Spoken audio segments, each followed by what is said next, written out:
Hey everyone, K Good here. Today I'm going to break down my rental contract and show you what I do anytime I have a private rental.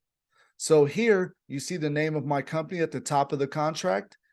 Again, in the middle, you see the name of the company, and usually the address is right below that. But for privacy issues, I blocked that out.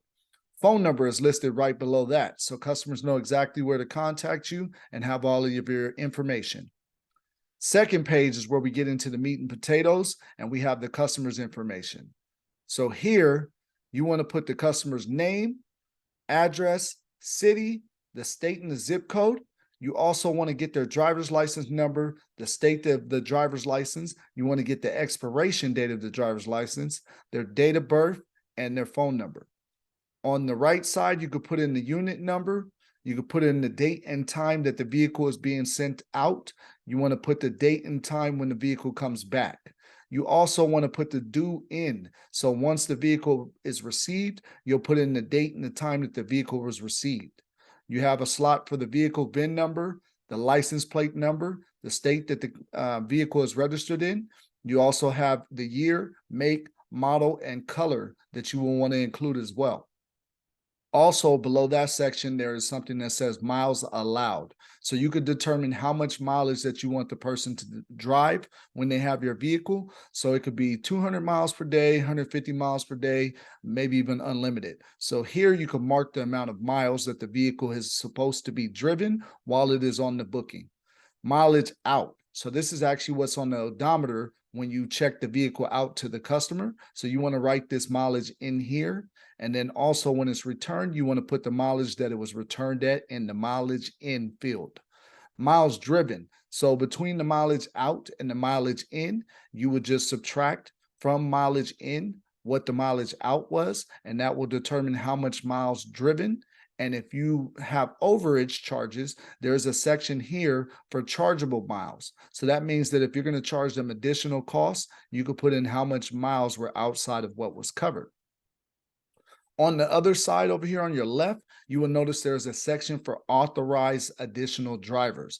You want to make sure that if they're going to have someone else drive the vehicle, this information is filled out. So you want the driver's name, their driver's license number, additional driver's name if there's a third driver. You want to get the birth date, the state, the expiration of their license. Same thing for the third person if there is one, birth date, state, expiration. Also, I recommend getting that person's insurance as well. There isn't a specific section here for it, but there is additional notes down further in the contract where you can write in this information. Also, get the customer's insurance policy information. So you want the company that's insuring the customer. You also want to get the policy number. You want to get the expiration date. If you know the agent, you could put the agent there as well. Telephone number to the insurance company. You also want to find out the insured vehicle. So whatever type of vehicle they have, you want to get the year, make, model, and color. Fill all that information in there. You also want to get the insurance company's license number and the state that the insurance company is registered in. Below that, on the right-hand side here, you have a fuel table that shows you what the fuel level was when the vehicle went out. So if it was at full, you'll mark full. If it's anything below full, you have boxes for each, all the way down to empty. I recommend sending your vehicles out at full or no less than 3/4 of a tank or electric charge. When the vehicle returns back to you, you want to mark this information down here again, because in case you need to charge them, you have that information so you could charge per gallon or, whatever the electrical cost is for the charging fee. Below that, here on the left-hand side, you want to include your disclosures. So each state has different things that they require and that needs to be told to customers that are renting vehicles. I'm in California, so this is the disclosures for California. Below that, you'll want to receive their email address, because I usually send them an electronic copy of the contract. And if they want to be able to have it printed out, you could print the contract as well. But get the email address here. On the right-hand side here, you see rates and charges. Here you could charge by hour. You could put how much per hour. You could put how many days, the weeks that they'll be renting out, how much per week, the miles, how much you charge per mile. You could do total time and mileage charges if you have specific things you need to put in there. You have additional fees section. You have the tax. So you can put your tax percentage, non-taxable if they're refueling the vehicle and it doesn't cost any tax. You can also put the deposit and refund information here. So depending upon how much you charge them, $250, $500, depending upon what type of vehicle that they're booking, you could put that information there. Then you have your subtotal costs.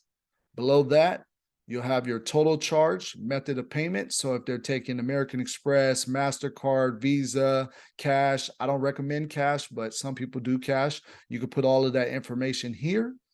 And then also you have a section that says refunded. So if you took a deposit or there was any other charges that are going to be returned back to the customer, put that dollar amount here. And then there's a section for them to put their initials. So in case you need to refer back to this contract, those initials show that they validated, they received the funds back.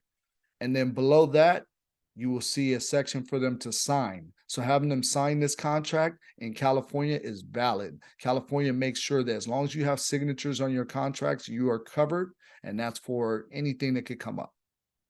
And then the second page here, this is your vehicle report. So if your vehicle has any type of damage, dings, dents, anything that the customer needs to be aware of, you want to write this information here. So you have different sections that you can, mark an X next to, do a check mark, any of those types of things. So you could do headlights, front bumper, hood, windshield, roof, windows, trunk, any of those things.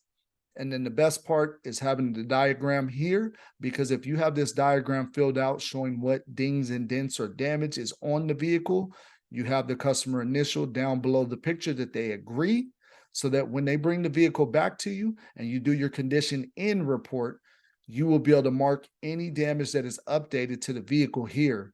And if there is new damage, you get the customer's initials again here on this side. This is the additional comments section that I was telling you guys about, where you can fill in anything else that you need to fill in, add notes to the customer, put in the additional driver's information, anything you want to use this box for, you can put in the information there. And then lastly, you have your terms and condition. So each state has different terms and condition that you must abide by. I recommend consulting other rental car companies and also an attorney that is familiar with the car rental industry to be able to make sure that you have all of your terms and conditions covered the proper way. And in California, these are my terms and conditions that I have listed on mine. So just so you can see a few points that are being hit on, all the different things that the customer is responsible for, and if this contract says that they agree to. All right, guys, so that pretty much sums it up. Like, comment, subscribe. Let me know what you guys think, and I appreciate you checking out my videos.